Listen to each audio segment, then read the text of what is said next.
বড়সড় দুর্ঘটনার হাত থেকে রক্ষা পেল আপ ক্যাপিটাল এক্সপ্রেস। ট্রেনটি পাটনার দানাপুর থেকে কামাখ্যার উদ্দেশ্যে যাচ্ছিল। ট্রেনের বেগশুতে হঠাৎই আগুন লেগে বাঁধে বিপত্তি, ধোঁয়া বেরোতে থাকে। যাত্রীরা সেই ধোঁয়া দেখে তাদের মধ্যে আতঙ্কের পরিবেশের সৃষ্টি হয়। তারা ট্রেন থেকে তড়িঘড়ি নেমে পড়ে পালানোর চেষ্টা করেন। তবে বর্তমানে পরিস্থিতি স্বাভাবিক, যাত্রীদের কোনো ক্ষয়ক্ষতি হয়নি বলেই খবর।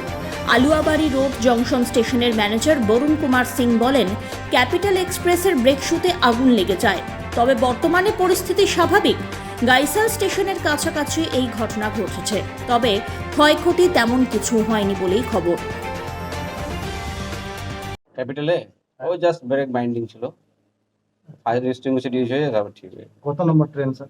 ক্যাপিটাল 13248 কোন জায়গাতে হয়েছিল ঘটনা? এই গ্যাসেলের কাছাকাছি। কি করে স্যার ব্রেক ওয়ান্ডিংটা হওয়ার কারণটা? ওটা হয় ওই গরম চাক্কা গরম হয়ে গেল না, ওই যে ধুরা বলে হুইল যেটাকে বলা হয়, ও হয়ে যায়।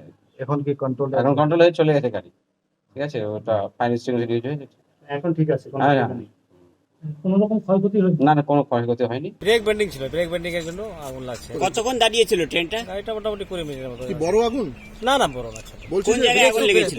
ব্রেক শুতে। কোথা থেকে আসছিল? কোন গাড়ি ছিল? গাড়ি ক্যাপিটাল ছিল, কোথা- দানাপুর থেকে আসে। আচ্ছা আচ্ছা। ট্রেন চলাচল কি বন্ধ ছিল? না না, ওরকম না। কোনো স্পিডে ছিল না। যাত্রীরা আতঙ্কিত ছিল? যাত্রীরা হ্যাঁ, ভয় পেয়েছে। সবাই নেমে গেছিল?